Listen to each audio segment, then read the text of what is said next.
추운 일기 가운데 이곳에 오신 여러분을 주님의 이름으로 환영하고 또 축복합니다.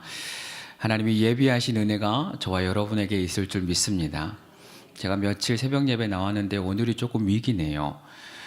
날씨가 어제 경보가 많이 떠서 이 자리를 못 지키신 분들이 있는 것 같아요. 그럼에도 불구하고 하나님을 기다리고 하나님의 은혜를 사모하는 자에게 더 큰 은혜로 주실 줄 믿습니다. 얼마 전 기독교 라디오 방송에서 소개된 겨울바람에 부치는 시라는 시가 있어서 여러분에게 소개시켜 드립니다. 겨울바람에 부치는 시, 정연복. 널 하림없이 맞으며 온몸으로 맞으면서도 아무 일 없는 듯 가만히 서 있는 맨몸뚱이 겨울나무를 보니 느낌으로 알겠다. 지상에 살아있음은 고통 중의 일이라는 것. 생명은 시련을 겪으면서 더 단단하고 깊어진다는 것. 새 봄은 그냥 하늘에서 뚝 떨어지는 게 아니라는 걸. 이 시를 듣고 제 마음 가운데 참 감동이 되었습니다. 물론 모진 겨울바람이 끝이 나면 새 싹이 돋아나겠지요. 하지만 그 싹이 돋기까지 겨울바람은 너무도 세차게 나무를 흔들어댑니다. 남들이 보기에는 죽은 나무와도 같이 열매도 없고 꽃도 없고 잎사귀도 없건만은 나무는 기다립니다. 분명히 새 봄은 온다. 분명히 생명은 또다시 피어난다. 그렇게 겨울나무는 모진 겨울바람을 견디고 또 견디어내는 것이죠. 오늘 이사야가 말씀을 선포하는 이 시대에도 영적으로 겨울을 보내고 있는 시기였습니다. 하나님의 백성들은 하나님을 찾지 않았고 하나님은 수없이 그들을 향하여서 돌아오라 말씀하시지만 도무지 그 말씀을 듣지를 않아요. 하나님은 기다리고 또 기다리시지만 유다 백성들은 죄에서 돌이키지를 않습니다. 결국 하나님은 그런 남유다와 예루살렘을 멸망시키고 또 포로로 잡혀가게 될 것을 이사야를 통하여서 예언하고 있는 장면이에요. 그러나 우리가 이야기했듯이 모진 겨울바람이 매섭게 하나님의 백성들을 강타할지라도 희망은 있습니다. 차디찬 눈보라가 세차게 하나님의 자녀들을 향하여 몰아칠지라도 희망은 있는 거예요. 그 희망을 우리가 함께 읽었던 이사야 4장 2절부터 기록하고 있는 것입니다. 오늘은 여호와의 싹, 여호와의 싹이라는 제목으로 우리에게 주신 그 희망에 대하여서 이야기 나누고자 합니다. 오늘 본문은 그날에라는 말로 시작이 됩니다. 그날, 이 그날이라는 표현은 하나님의 정한 때, 하나님의 완전한 때, 하나님이 행하시는 심판이 끝나는 때를 의미합니다. 즉, 그날에 하나님의 심판이 끝이 나고 여호와의 싹이 피어날 것이다 라고 말씀하고 있는 것이죠. 여기서 여호와의 싹이란 무엇을 의미할까요? 싹은 히브리어로 체마흐라는 단어가 쓰여지는데 그 뜻이 새싹, 순, 가지라는 의미를 가지고 있어요. 구약 성경에서 이 체마흐, 싹이라는 단어가 쓰여지는 경우에는 하나님의 아들, 즉 메시아를 상징하는 단어로 쓰여지게 됩니다. 예레미야 23장 5절에는 보라 때가 이르리니 내가 다윗에게 한 의로운 가지를 일으킬 것이다 라고 기록하고 있어요.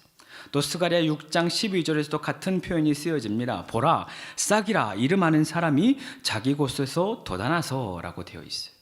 그리고 오늘 함께 읽었던 이사야 11장 1절에도 이새의 줄기에서 한 싹이 나고 그 뿌리에서 한 가지가 나서 결실할 것이다 라고 기록하고 있습니다. 오늘의 여호와의 싹도 그 메시아 하나님의 아들을 상징한다는 거예요. 자, 그렇다면 왜 하필 싹일까요? 왜 하필 싹이라고 이야기할까요?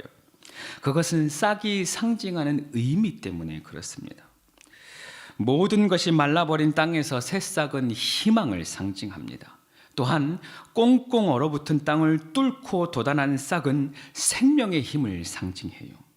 우리가 흔히 싹수가 노랗다, 그리고 싸가지가 없다라는 이야기, 여러분 싸가지는 표준어입니다.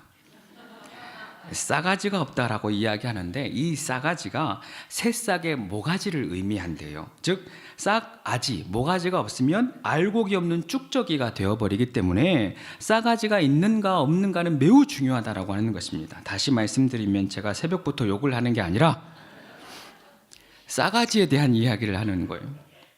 싹이 있다 없다는 그만큼 중요하다라고 하는 거예요. 싹이 없다는 것은 희망이 없다라고 하는 것입니다. 가능성이 없다라고 하는 거예요. 생명이 없다라는 것입니다. 싹은 곧 생명이요 희망인 것이죠. 즉 정리해 보면 오늘 하나님께서 주시는 여호와의 싹이라는 말씀은 이스라엘의 희망은 있다, 이스라엘에도 희망이 있다라고 말씀하는 것입니다.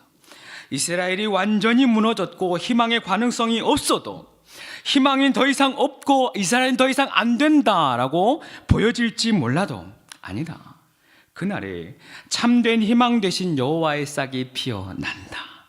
그날에 참된 생명 되신 여호와의 싹이 피어난다. 그날이 되면 여호와의 구원의 싹이 용화롭고 아름답게 피어난다라고 말씀하고 있는 것입니다. 그 희망, 그 싹이 바로 우리를 위하여 이 땅 가운데 오신 예수 그리스도이십니다. 자, 그렇다면 여호와의 싹인 메시아가 이 땅에 오셔서 어떤 일을 행하실까요? 이 땅 가운데 하나님의 싹인 예수님께서 오셔서 어떤 일을 행하실까요? 그 첫 번째, 예수님은 하나님의 백성들을 거룩하다 칭하여 주십니다. 3절 말씀을 제가 한 번 더 읽겠습니다. 시온에 남아있는 자, 예루살렘에 머물러 있는 자, 곧 예루살렘 안에 생존하는 자 중 기록된 모든 사람은 거룩하다, 거룩하다 칭함을 얻으리니. 다시 말해 예수님께서 이 땅에 오시면 죄인인 우리를 택하셔서 하나님의 백성으로 바꿔주신다는 거예요. 죽을 수밖에 없는 우리를 의롭다 칭하여 주시고 생명책으로 옮겨놔 주신다, 기록해 주신다라고 하는 겁니다. 이렇게 거룩함을 입은 사람들을 신약 성경에는 성도라고 부릅니다. 성도의 영어 표현은 saint예요. 성자입니다.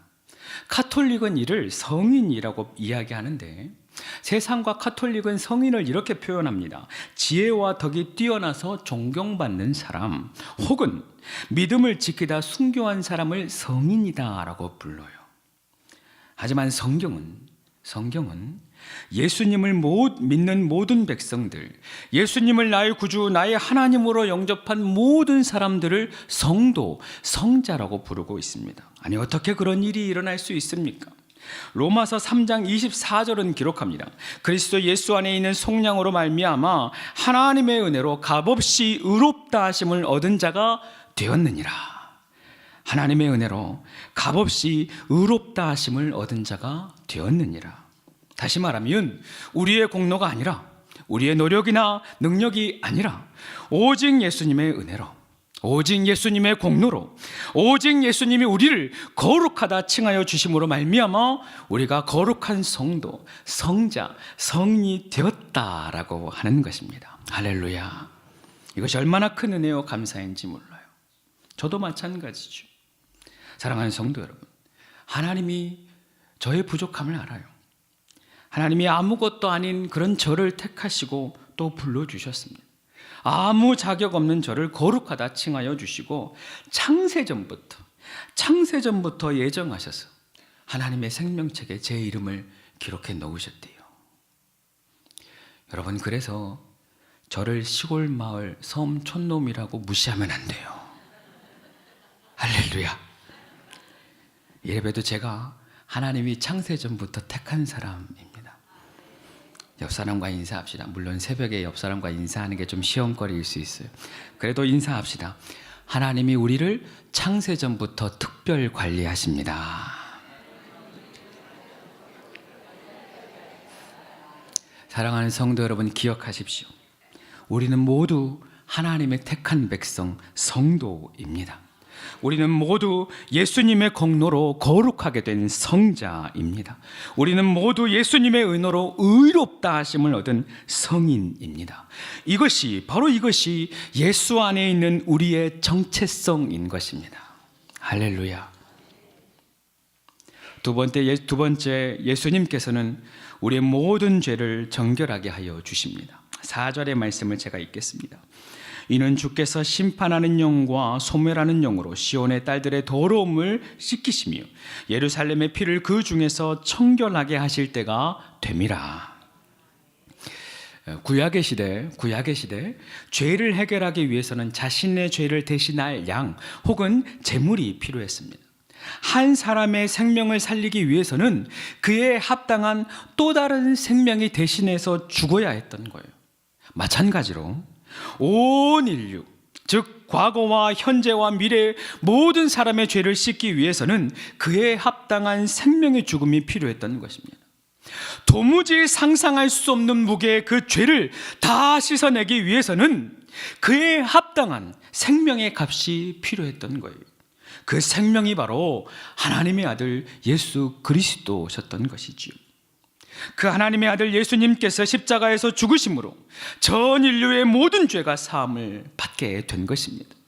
하나님의 아들 예수님께서 십자가에서 죽으심으로 과거와 현재와 미래의 모든 죄의 문제가 완전히 해결된 것입니다.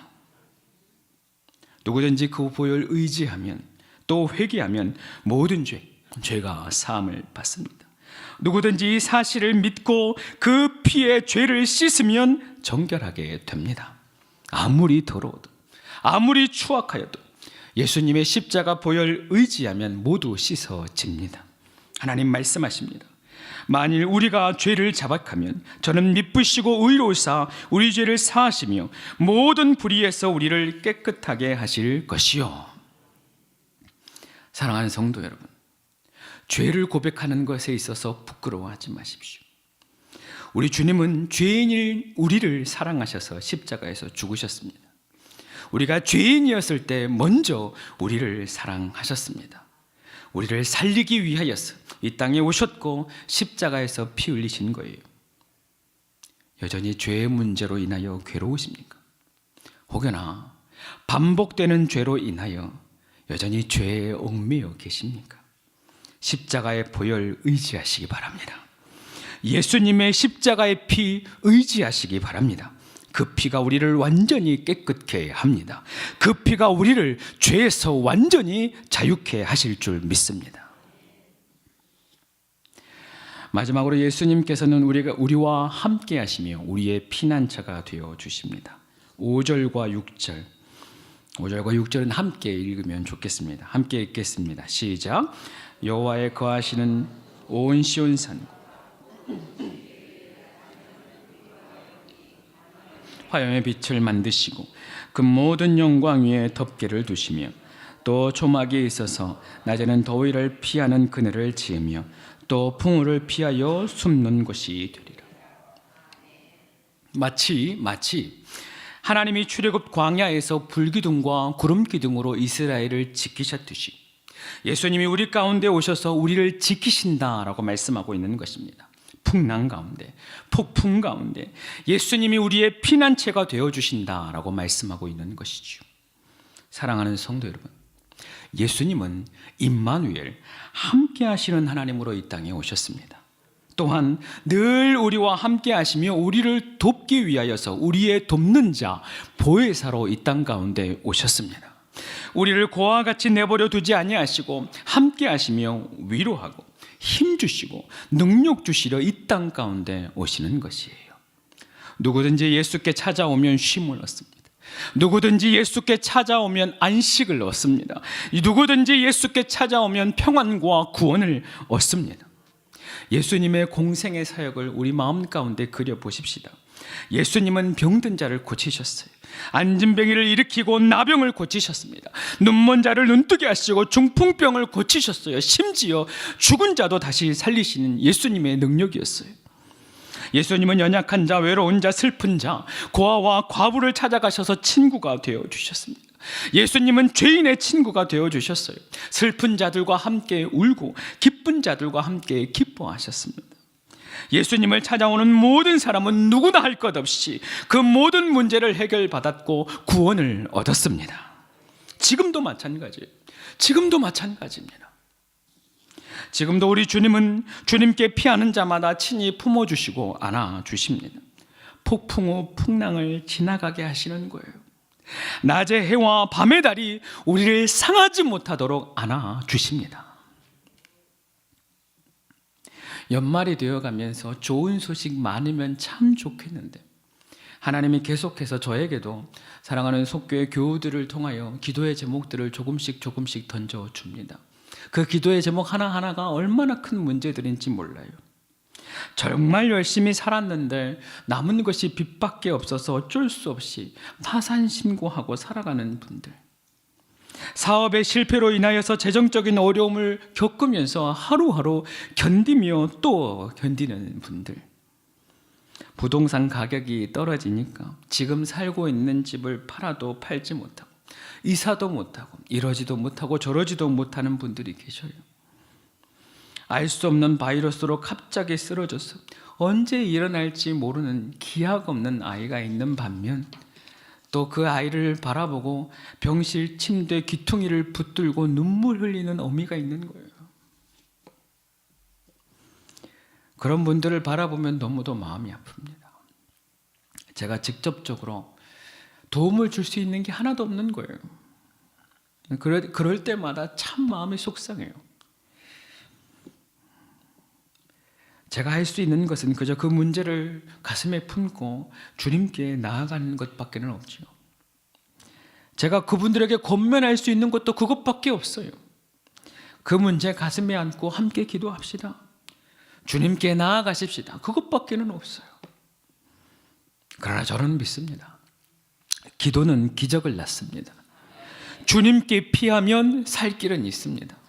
주님께 피하면 문은 열립니다. 주님께 피하면 이 어려운 시간이 속히 지나가게 될 것입니다. 사랑하는 성도 여러분, 우리 예수님이 우리의 피난처가 되어 주십니다. 우리를 지켜주시고 또한 우리를 붙들어 주십니다. 우리가 서두에 찬양했듯이 너 근심 걱정 말아라. 주 너를 지키리. 주 날개 밑에 거하라. 주 너를 지키리. 주 너를 지키리.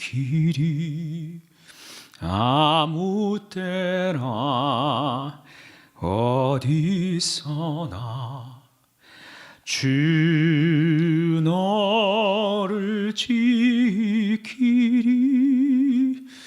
늘 지켜주시리. 주님이 우리의 피난처가 되어주셔서 주님께 피하는 모든 사람들 지켜주실 줄 믿습니다. 말씀을 정리하겠습니다. 모진 겨울바람 견뎌내시느라 얼마나 힘드십니까? 세찬 겨울바람 온몸으로 맞으시느라 또 얼마나 아프십니까? 여러분 기억하십시오. 예수님은 생명의 싹이요 희망의 싹입니다.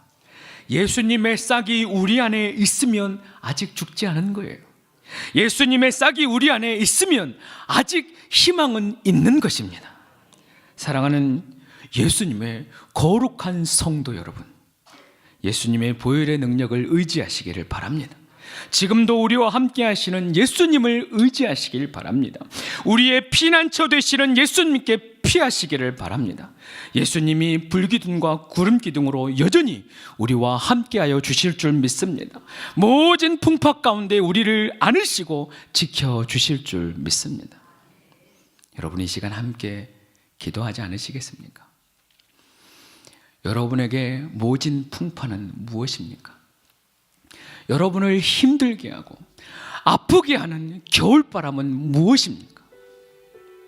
여러분을 자꾸만 흔드는 겨울바람은 무엇입니까? 무엇이 여러분의 가정을 흔들리게 합니까? 무엇이 여러분을 흔들리게 합니까? 무엇이 여러분의 자녀들을 흔들리게 합니까? 예수님 붙드십시다. 희망의 싹이 되신 예수님을 붙드십시다. 주님이 붙들어 주실 줄 믿습니다. 주님이 지켜주실 줄 믿습니다. 주님이 함께하여 주실 줄로 믿습니다. 여러분의 문제와 삶의 어려움들을 놓고 우리 주여 한번 크게 외치고 함께 기도하길 원합니다. 기도하겠습니다. 주여, 주님 그렇습니다. 계속해서 우리의 삶 가운데, 우리의 가정 가운데, 우리의 직업과 직장과 모든 사업터 가운데 세찬 겨울바람이 불어옵니다. 하지만 하나님 포기하지 않겠습니다. 낙심하지 않겠습니다. 예수 그리스도께서 우리의 희망의 싹이 되시니, 여호와께서 우리의 싹을 주시니 하나님 그 싹을 붙들고 희망을 붙들고 승리하게 하여 주시옵소서. 주님께 피하는 모든 자마다 하나님이 은혜 주실 줄 믿습니다. 주님께 피하는 모든 자마다 하나님께서 은혜로 덮어주실 줄 믿습니다. 주님께 피하는 모든 자마다 하나님께서 피할 길을 내어주시고 풍랑과 폭풍우가 지나가게 하여 주실 줄로 믿습니다. 사랑하는 주의 거룩한 성도들 하나님이 지켜주십시오. 하나님의 거룩한 백성들 주님이 지켜주십시오. 품에 안아 주시옵시고 이 겨울바람 잘 견뎌내게 하여 주시옵소서. 이 모진 겨울바람 잘 이겨내게 하여 주시옵소서. 주님이 지켜주실 줄 믿습니다. 고쳐주실 줄 믿습니다. 품에 안아 주시고 함께하여 주실 줄 믿습니다. 우리 더불어 한 가지만 더 기도하십시다. 지금 모두나 축제가 진행되어지고 있어요. 우리가 알듯이 우리에게 하나님의 씨앗이 싹이 심겨졌기 때문에 우리의 삶에 희망이 생길 것처럼 우리 주변에 이 싹이 필요한 사람들이 있어요. 나만 예수님 모셔드리고 잘 사는 것으로 끝나는 것이 아니라 우리 주변에도 그 싹이 필요한 사람들이 있습니다. 희망이 필요한 사람들이 있습니다. 생명이 필요한 사람들이 있습니다. 여러분 주변에 있지 않습니까? 여러분 가정에 있지 않습니까? 여러분의 직장의 동료 가운데 있지 않습니까? 그들 가운데 하나님의 싹이 피어날 수 있도록 기도해 주십시오. 이 모두나 축제를 통하여서 우리 주변에 또 우리가 함께 기도하는 모든 VIP들에게 하나님의 싹 예수 그리스도가 심겨지게 하여 주시옵소서. 마지막으로 한 번 더 기도하도록 하겠습니다. 기도합시다. 하나님 감사합니다. 하나님 우리 가운데 모두나 축제를 허락하여 주시옵시고 하나님 이 축제를 통하여서 예수 그리스도의 복음 여호와의 싹 생명과 희망을 나누게 하여 주시니 감사합니다. 여전히 우리 가정 가운데 그 희망이 필요한 사람이 있습니다. 여전히 우리의 삶의 자리 가운데 그 생명의 싹이 필요한 사람이 있습니다. 낙심하고 좌절한 사람들, 희망이 없는 사람들, 하나님 그들에게 함께 찾아가 나누는 하나님의 사랑과 하나님의 희망을 나누는 귀한 축제가 되게 하여 주시옵소서. 이 시간을 통하여서 VIP들의 그 심령 가운데 희망의 싹이 피어나게 될 줄로 믿습니다. 홀로 있는 사람들 함께 하시는 하나님을 경험하게 하여 주시옵소서. 낙심한 영혼들 하나님이 희망이 되어 주시고 능력이 됨을 경험케 하여 주시옵소서. 하나님이 그들 가운데 우리를 통하여 찾아가여 주실 줄 믿습니다. 하나님이 그들 가운데 우리를 통하여 만나 주실 줄 믿습니다. 우리를 사용하여 주시옵시고 우리가 품고 기도하는 모든 VIP들마다 하나님의 은혜와 하나님의 능력과 하나님의 생명과 희망이 나누어지는 귀한 축제가 되게 하여 주시옵소서. 하나님, 아무 공로 없는 우리를, 아무 능력 없고 힘 없는 우리를 하나님이 무조건적으로 택하여 주시옵시고 또 예수 그리스도의 은혜로 성자 하나님의 성도 삼아주시니 감사를 드립니다. 우리가 무엇을 하든지 어디에 있든지 하나님의 성도임을 늘 각인하고 하나님과 동행하고 하나님의 능력으로 살고 하나님의 은혜로 사는 우리가 되게 하여 주시옵소서. 하나님 우리가 더불어 기도합니다. 피난처 되신 우리 주님, 모진 겨울바람 계속하여서 우리에게 불어칩니다. 우리의 가정 가운데, 우리의 자녀들 가운데, 우리의 사업장 가운데 이 겨울바람이 언제 끝날지 우리가 예측하기가 어렵습니다. 하지만 그날을 하나님께서 그 희망의 싹이 돋아나게 될 줄로 믿습니다. 희망의 싹인 예수 그리스도 붙들고 있는 자 희망이 있는 줄 믿습니다. 다시 살아나게 하여 주시옵소서. 다시 회복되게 하여 주시옵소서. 예수 그리스도 그분의 이름을 붙들고 기도하는 자마다 하나님의 은혜와 능력을 경험하게 하여 주시옵소서. 오늘 이 새벽 그 예수님의 이름 붙들고 다시 한번 우리가 기도합니다. 우리의 기도를 들으시고 응답하여 주시옵소서. 그렇게 역사하시 우리 하나님을 찬송하며 예수님의 이름으로 기도드리옵나이다. 아멘.